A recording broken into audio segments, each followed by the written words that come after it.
అందరికీ నమస్కారం. జూలై 3వ తేదీన శుక్రవారం రోజున మీనరాశి వారి జాతక ఫలితాల గురించి తెలుసుకుందామండి. మీనరాశి వారి ఛానల్ సబ్స్క్రైబ్ చేసుకుని వీడియోకి అయితే ఒక చిన్న లైక్ ఇచ్చి సపోర్ట్ చేయండి. శ్రీ కనకదుర్గాదేవి జ్యోతిష్యాలయం ప్రేమ, పెళ్లి, సంతానం, వ్యాపారం, భార్యాభర్తల మధ్య గొడవలు, కోర్టు సమస్యలు, ప్రత్యేకించి స్త్రీ పురుషులకు వశీకరణం చేయడంలో గురువు గారి నెంబర్ 1 స్పెషలిస్ట్.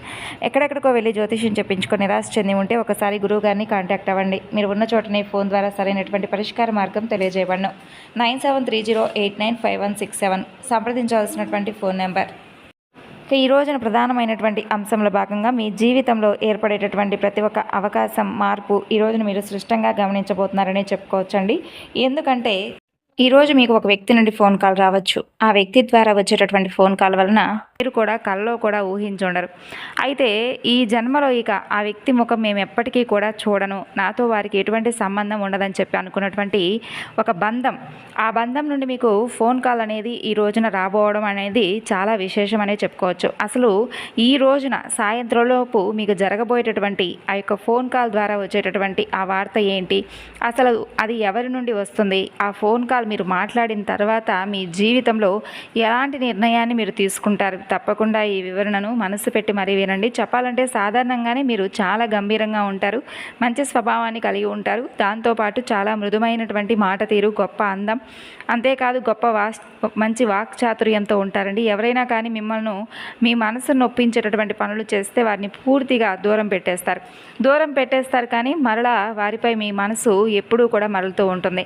మీకు ఎంత బాధ పెట్టినా కానీ మీ యొక్క పంతం కొద్దీ వారిని అంటే మరలా దూరం పెట్టినప్పటికీ కూడా మరలా దగ్గరకు తీసుకుంటారు. అయితే వారిని అలాగే కొన్ని విషయాల్లో వారు చేసినటువంటి పనులను బట్టి వారిని పూర్తిగా పక్కన పెట్టేస్తారు. అలా పక్కన పెట్టినటువంటి వ్యక్తులను వారి యొక్క నెంబర్లను సైతం బ్లాక్ లిస్ట్లో పెట్టి వారిని పూర్తిగా మర్చిపోవాలని చెప్పి మీరు ప్రయత్నాలు చేస్తారు. కానీ మీ మనసు లోపల ఎక్కడో ఏదో ఒక మూల ఆ బంధం కోసం, ఆ వ్యక్తి కోసం మీరు ఎదురు చూస్తూనే ఉంటారు. అయితే ఈ రోజున మీ పంతాన్ని భగవంతుడు కూడా బద్దలు కొట్టబోతున్నాడు అన్నట్లుగా మీ జీవితంలో అసలు ఈ రోజున ఏం జరగబోతుంది అనేది కనుక మనం పరిశీలిస్తే, మీరు ఒక నిర్దిష్టమైనటువంటి ఒక వ్యక్తి గురించి పదే పదే ఆలోచన చేస్తూ ఉండవచ్చు గత కొంతకాలం నుండి. అసలు ఆ వ్యక్తి నన్ను గుర్తుపెట్టుకుని ఉన్నారా, లేదంటే నన్ను పూర్తిగా మర్చిపోయారా అనే ఒక ప్రశ్న మీ మనసును ప్రతిరోజు కూడా తొలి చేస్తూ ఉండవచ్చు. మీ జీవితంలో ఒక రకమైనటువంటి శూన్యత ఆవరించి మీ మనసు ఎప్పుడూ కూడా గందరగోళాన్ని, అలాగే మీకున్నటువంటి మానసిక పరమైనటువంటి ప్రశాంతతను కూడా దూరం చేస్తూ వస్తుంది. మరి ఈ రోజున గ్రహాల అనుకూలత వలన మీ మనసులో ఏర్పడినటువంటి ఆ నిశ్శబ్దం అనేది బద్దలు కాబోతుంది. చెప్పాలంటే అత్యంత ఆసక్తికరమైనటువంటి ఒక నిజం అనేది ఈ రోజున మనం మాట్లాడుకునే ప్రయత్నం చేస్తే కనుక, మీకు వచ్చేటటువంటి ఒక ఊహించినటువంటి ఫోన్ కాల్ లేదా ఒక ఫోన్కి వచ్చేటటువంటి ఒక మెసేజ్ రూపంలో ఏదైనా కానీ ఎవరి నుండి వస్తుందంటే, చెప్పాలంటే మీ జాతక ఫలితాల ఆధారంగా చంద్రుడి యొక్క సంచారం, శుక్రుడి యొక్క దృష్టి వలన ఫోన్ కాల్ అనేది మీ గతాన్ని, అలాగే మీకు పూర్తిగా మర్చిపోయినటువంటి ఒక వ్యక్తిని మరలా మీకు దగ్గర చేయబోతుంది. అసలు ఆ వ్యక్తి ఎవరు అంటే, ముఖ్యంగా మీకు పాత స్నేహితుడా, లేదా పాత స్నేహితురాలా, లేదా పాత ప్రేమికురాలా, లేదంటే ఎవరైనా మీకు బాగా అత్యంత మంచి కోరినటువంటి ఒక మంచి శ్రేయభిలాష ఒక వ్యక్తి అయి ఉండవచ్చు. మరి వారితో మీకు ఏర్పడినటువంటి కొన్ని రకాల విభేదాల కారణంగా కొంతకాలం నుండి వారు దూరంగా ఉంటున్నటువంటి కాలం అనేది జరుగుతూ వస్తుంది. అయితే మీ మనసును ఈ యొక్క సంఘర్షణ అనేది కలిచివేస్తూ ఉన్నప్పటికీ కూడా మీ మనసులో ఎన్నో రకాల ప్రశ్నలు కూడా మిగిలిపోయి ఉన్నాయి. అయితే ఆ తర్వాత ఆ విడిచిపోయినటువంటి ఆ వ్యక్తి తర్వాత మీ జీవితం ఏ విధంగా ఉంటుంది అనేది కూడా మీరు ఎప్పుడూ కూడా ఊహించుకోలేదు, ఆ వ్యక్తి కూడా ఊహించలేదు. కానీ ఈ రోజున ఆ బంధం లేనటువంటి బాధ అనేది మీకు ఎప్పుడూ కూడా తొలిచేస్తూ ఉంటుందండి. మీ జీవితం చాలా శూన్యంగా ఉండిపోయిందనే ఒక భావన కూడా మీకుంది. ఎన్నో రకాల అపార్థాల వలన, ఈగోల వలన, కొంతమంది మూడో వ్యక్తుల యొక్క ప్రమేయం వలన, వారు చేసినటువంటి కొన్ని కుట్రల వలన నెలలు కాస్త రోజులు, అలాగే రోజులు కాస్త నెలలు, ఇలా కొన్ని సంవత్సరాలుగా కూడా మారిపోయి మీ మధ్య మాటలు లేకుండా విడిపోయినటువంటి మీ యొక్క పాత భాగస్వామి ఇకపై మరలా వారితో బంధం అనేది మీ జీవితంలో ఏర్పడబోయేటటువంటి అవకాశం లేదనుకున్నటువంటి ఆ భాగస్వామి తరపు నుండి ఈ రోజున మీరు ఒక మంచి శుభవార్త అయితే వింటారు. అయితే ఆ వ్యక్తి నుండి మీకు ఊహించిన విధంగా ఒక ఫోన్ కాల్ కానీ, లేదంటే ఒక మెసేజ్ కానీ రావడం జరుగుతుంది. అలాగే మోసం చేసి వెళ్ళిపోయినటువంటి నమ్మకస్తుల లేదా స్నేహితుల ఇలా ఎవరైనా అయి ఉండవచ్చు. ఇక డబ్బు విషయంలో కానీ వ్యక్తిగత విషయంలో కానీ మీకు బాగా అంటే సంబంధించి ఏదైనా ఆర్థికపరమైనటువంటి లాభాలకు సంబంధించి ఒక మంచి సమాధానం కూడా ఈ రోజున దొరకబోతుంది. అలాగే బిజినెస్ పార్ట్నర్స్ కూడా మీకు మంచి అవకాశాన్ని ఇవ్వబోతున్నారండి. ఇక మీకు వారికి ఉన్నటువంటి పంతాలు అనేవి దూరం అయిపోయి తిరిగి మరలా వారితో ఫ్రెష్గా బంధం అనేది చిగురించబోతుంది. అలాగే మీరు వారితో మాట్లాడడం మానేసి అంటే వారు ఎటువంటి బంధాలు కూడా మీకు వారికి సంబంధం లేకుండా ఎటువంటి శుభకార్యాలకు సైతం పిలవకుండా దూరం పెట్టినటువంటి సొంత కుటుంబ సభ్యులై ఉండవచ్చు, అటువంటి ఒక బంధమై ఉండవచ్చు, లేదంటే ఇలా ఎవరైనా కావచ్చండి. మీరు పూర్తిగా పక్కన పెట్టినటువంటి ఒక బంధం. అసలు ఆ ఫోన్ కాల్లో మీరు ఏం మాట్లాడతారు అనేది మీకు చాలా ఆశ్చర్యాన్ని కలిగించే అంశం. ఎందుకంటే ఆ ఫోన్ కాల్ అనేది మీరు రిసీవ్ చేసుకోగానే అవతల వ్యక్తులు మీతో చాలా చక్కగా మృదువైనటువంటి స్వభావంతో ఒక రకమైనటువంటి పశ్చాత్తాపంతో మీతో మాట్లాడేటటువంటి ప్రయత్నం చేస్తారు. అలాగే మీకు కొంచెం ఫస్ట్ ఆ ఫోన్ కాల్ రిసీవ్ చేసుకున్న తర్వాత వారు మాట్లాడిన తర్వాత మీ మైండ్ అనేది బ్లాక్ లిస్ట్లో ఉంటుంది. అంటే ఇదంతా నిజంగా జరుగుతుందా, ఆ వ్యక్తి నుండి నాకు ఫోన్ కాల్ రావడం ఏమిటి, వారు నాతో మాట్లాడడం ఏమిటి, ఇదంతా నిజమా కాదా అని కొంచెం సేపు సందిగ్ధంలో ఉంటారు, కొంత భయాన్ని కూడా కలిగి ఉంటారు.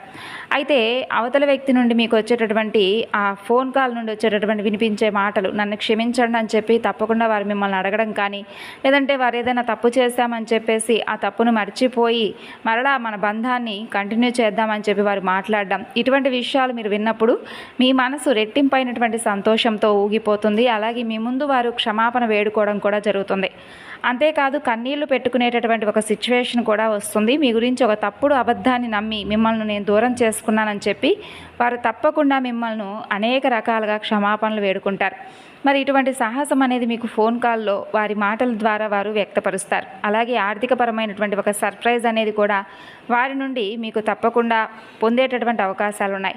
అంటే వారు మీ ఏదైనా కానీ మిమ్మల్ని మోసం చేసినటువంటి ఒక బిజినెస్ పరంగానో వ్యాపార పరంగానో మీకు రావాల్సినటువంటి డబ్బులను ఆపేసి మిమ్మల్ని బాగా గత కొంతకాలంగా ఇబ్బందులకు గురి చేసినటువంటి వ్యక్తులై ఉండవచ్చు. మరి వారికై వారే రియలైజ్ అయిపోయి తిరిగి మరలా మా తప్పు తెలుసుకున్నాము, ఇలా మీకు రావాల్సినటువంటి డబ్బులు కానీ లేదంటే మీకు చెందవలసినటువంటి ఏదైనా భూమి పత్రాలు కానీ ఇళ్ల స్థలాలు కానీ మీకే ఇచ్చేస్తాము, తిరిగి మమ్మల్ని క్షమించండి అని చెప్పి వారికై వారే రియలైజ్ అయిపోయి మీతో మరలా తిరిగి ఫ్రెష్గా బంధాన్ని కంటిన్యూ చేయాలని చెప్పి వారు అనుకోవడం ఏమిటి, ఇదంతా కూడా చాలా ఆశ్చర్యంగా ఉందని చెప్పి మీ మనసు అనిపిస్తుంది. వారు క్షమాపణలు వేడుకుంటారు. దీంతో మీకు చాలా ఆశ్చర్యం అలాగే ఆనందం కూడా కలుగుతుందండి. ముఖ్యంగా ఈ రోజున మీ జీవితంలో ఏర్పడేటటువంటి ఈ ఆశ్చర్యం అనేది మీకు ఏదో ఒక విధంగా మంచి ఆర్థికపరమైనటువంటి లాభాన్ని ఎక్కువగా సూచిస్తుంది. అలాగే ఈ రోజున గ్రహాల యొక్క అనుకూలత అనేది చాలా అద్భుతంగా మీపై కనిపిస్తుంది. అంటే ఒక కమ్యూనికేషన్ పరంగా కావచ్చు, వ్యాపార పరంగా కావచ్చు, ఇలా అన్ని రంగాల వారికి కూడా మిమ్మల్ని మీరు నిరూపించుకునేటటువంటి రోజుగా చెప్పుకోవచ్చు. ఇంకా మీరు చేసినటువంటి పూర్వపు పుణ్యఫలం వలన భగవంతుడు మిమ్మల్ని పరీక్షించింది చాలని చెప్పి అనుకున్నాడో ఏమో తెలియదు, కానీ ఈరోజు మీకు ఎదురయ్యేటటువంటి ప్రతి అవకాశాన్ని కూడా మీరు అద్భుతంగా స్వాగతిస్తారు. మీ జీవితంలోకి వచ్చినటువంటి అవకాశాన్ని అందిపుచ్చుకుంటారు. గతంలో చేసినటువంటి ఒక మంచి పను లేదా ఎవరికో చేసినటువంటి ఒక చిన్న సహాయమో దానమో ఈ రోజున మీకు మంచి శుభ ఫలితంగా మారి ఈ రోజున మీకు మంచి వార్తగా వినేటటువంటి భాగ్యాన్ని భగవంతుడు మీకు ఈ రోజున గుర్తు చేయబోతున్నాడు. ఇక ఈరోజు వచ్చేటటువంటి ఫోన్ కాల్ అనేది ఆ ఫోన్ కాల్ రూపంలో భగవంతుడే మీకు ఈరోజు స్వయంగా ఒక వరాన్ని ఇవ్వబోతున్నాడు. అయితే ఇది మీరు నమ్మి తీరాలి. మీ మనసులో ఉన్నటువంటి సుదీర్ఘకాలపు భారాన్ని, నిరాశను, ఇంకా కుమిలిపోయినటువంటి ఆ బాధనంతా కూడా పక్కన పెట్టండి. మానసిక పరంగా చాలా అలసిపోయారు. ప్రశాంతత అనేది లేక మీ మనసుకు చాలా ఎక్కువగా ఒత్తిడి అనేది ఎక్కువగా కలుగుతోంది. అయితే ఇది ఈ రోజున ఏర్పడేటటువంటి ఈ సంఘటన ఒక అద్భుతమైనటువంటి మీకు దివ్య ఔషధంలాగా మీ మనసుకు తెలియనటువంటి ప్రశాంతతను అందిస్తుంది. అలాగే మీ జీవితంలో మీరు పూర్తిగా కోల్పోయినటువంటి ఒక పాత బంధాన్ని తిరిగి మరలా మీ జీవితంలోకి ప్రవేశపెట్టేలా చేస్తుంది కాలం. అయితే మరి ముఖ్యంగా ఈరోజు మీరు కొన్ని జాగ్రత్తలు కూడా పాటించాలి. వాటిలో అత్యంత ముఖ్యమైనది ఏంటంటే ప్రధానంగా ఈ రోజున మీరు ఎటువంటి పరిస్థితిలో ఉన్నప్పటికీ కూడా, ఏ పనిలో ఉన్నప్పటికీ కూడా, మీకు ఎన్ని పనులున్నా కూడా జాప్యం వలన ఫోన్ కాల్ను రిసీవ్ చేసుకోకుండా ఉండకండి. మీకు వచ్చేటటువంటి ఆ ఫోన్ కాల్ను మీరు రిసీవ్ చేసుకోకుండా ఉండకండి. ఈ రోజున మొబైల్ ఫోన్ను కూడా సైలెంట్లో పెట్టకండి. అలాగే తెలియని వారికి తెలియని నెంబర్లు లేదా ప్రైవేట్ నెంబర్స్ నుండి కాల్స్ వస్తే కొంతమంది చిరాకు పడిపోయి లిఫ్ట్ చేయకుండా ఉంటారు. తప్పకుండా ఈరోజు వచ్చేటటువంటి ఫోన్ కాల్స్ను రిసీవ్ చేసుకోండి. ప్రశాంతంగా అవతల వ్యక్తులతో మాట్లాడండి. అంతేకాదు ఈ రోజున ప్రశాంతత అంటే మీ మైండ్ అనేది చాలా ప్రశాంతంగా మీరే ఉంచుకోవాలి. చేసుకోవాలి. గొంతులో ఎటువంటి కోపం లేకుండా సృష్టంగా ఉండండి, చాలా హుందాగా ప్రవర్తించండి. అలాగే మీ యొక్క మనస్సాక్షిని మీరు కాపాడుకోండి. ఈరోజున ఖచ్చితంగా మీరు లక్ష్మీనారాయణుల యొక్క అనుగ్రహం అనేది ఎక్కువగా మీరు పొందాలి. కాబట్టి ఈ రోజున లక్ష్మీనారాయణుల యొక్క అనుగ్రహం కోసం స్వామి అమ్మవార్లను చక్కగా పూజించండి. విశేషంగా గంధపు పుష్ప అక్షింతలతో చక్కగా స్వామివారికి ఇష్టమైనటువంటి నైవేద్యాన్ని, అమ్మవారికి ఇష్టమైనటువంటి కుంకుమ పూజను చేసుకొని ఈ రోజున ఆవు నేతితో దీపం పెట్టుకొని మనస్ఫూర్తిగా వేడుకోండి. నా జీవితంలో జరిగినటువంటి తప్పులను మరలా నా జీవితంలోకి ఏ వ్యక్తుల ద్వారా అయితే నేను మోసపోయానో అదే క్షణాలను నాకు మరలా పరిచయం చేయొద్దు. నా జీవితంలో నేను మర్చిపోయినటువంటి కొన్ని విషయాలను తిరిగి మరలా నా జీవితంలోకి పునరావృతం చేయకుండా చేయి స్వామి. నేను నాపై ఏర్పరచుకున్నటువంటి నమ్మకాన్ని, ఎదుటి వ్యక్తులపై ఏర్పరచుకున్నటువంటి నమ్మకాన్ని కోల్పోకుండా ఈ రోజు నుండి నాకు ఎదురయ్యేటటువంటి ప్రతి సమస్యను కూడా నేను జయించే అవకాశాన్ని, ధైర్యాన్ని నాకు కల్పించు అని మనస్ఫూర్తిగా లక్ష్మీనారాయణులను వేడుకోండి. అలాగే స్వామివారి ముందు 2 ఒత్తుల దీపం వెలిగించి తిరిగి మరలా మా బంధాలు కలుసుకునేలాగా, ఈ బంధాలు మరింత ఎక్కువగా బలపడే అవకాశం చేయమని చెప్పి భగవంతుని వేడుకోండి. అయితే ఈ రోజున ప్రకృతి ఆడేటటువంటి నాటకంలో మీ జీవితంలో ఈ రోజున ఎటువంటి మలుపు అనేది వస్తుందనేది మీరు కూడా ఊహించలేరు. మరి తెలుసుకున్నారు కదా, రేపటి వీడియోలో కలుసుకుందాం.